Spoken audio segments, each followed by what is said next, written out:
మా అపార్ట్మెంట్లో ప్రతిరోజూ సాయంత్రం ఒకటే టాపిక్. పక్కింట్లో ఆవిడ ఎందుకు బయటికి రావడం లేదు? మొన్నటి వరకు రోజూ నవ్వుతూ కనిపుచ్చేది. కానీ గత 3 రోజులుగా light on, curtain Musi, door మాత్రం ఎప్పుడూ లాక్. లేడీస్ అందరూ బాల్కనీలోనే గాసిప్స్. భర్తతో గొడవయిందా? అబ్బో, ఏదైనా దాచిపెడుతోందేమో. నిన్న రాత్రి అసలు ట్విస్ట్ జరిగింది. సరిగ్గా 12 గంటలకి ఆ ఇంట్లో నుంచి బ్యాంగిల్ పగిలిన శబ్దం. అంతే, మా గుండెలాగిపోయాయి. నేను ధైర్యం చేసి డోర్ దగ్గరికి వెళ్ళా. డోర్ మీద ఎరుపు రంగు గుర్తు. డోర్ తట్టేలోపే లోపలనుంచి ఓ చిన్న వాయిస్, దయచేసి ఎవ్వరికీ చెప్పకండి. అసలు పక్కింట్లో ఆవిడికి ఏమైంది? ఆ ఎరుపు గుర్తేంటి? ఆవిడ ఎందుకు బయటికి రావడం లేదు?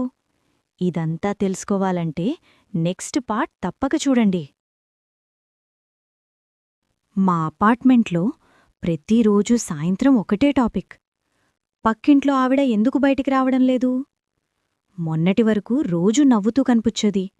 కానీ గత 3 రోజులుగా light on, curtain Musi, door మాత్రం ఎప్పుడూ లాక్. లేడీస్ అందరూ బాల్కనీలోనే గాసిప్స్. భర్తతో గొడవయిందా? అబ్బో, ఏదైనా దాచిపెడుతోందేమో.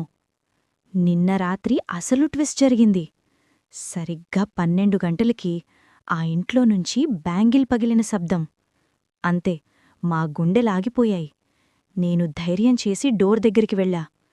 డోర్ మీద ఎరుపు రంగు గుర్తు.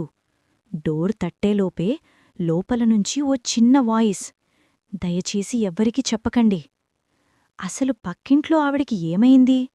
ఆ ఎరుపు గుర్తేంటి? ఆవిడ ఎందుకు బయటికి రావడం లేదు? ఇదంతా తెలుసుకోవాలంటే నెక్స్ట్ పార్ట్ తప్పక చూడండి.